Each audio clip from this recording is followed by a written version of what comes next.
ഞാൻ ആരാണാവോ?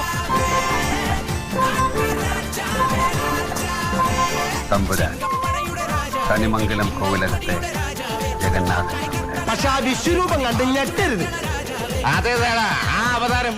അവതാരപ്പിറവികളുടെ മുഴുവൻ രൗദ്രഭാവം ആവാഹിച്ച ഈ മൂർത്തിക്ക് ഇപ്പൊ പേര് നരസിംഹം എന്നാണ്.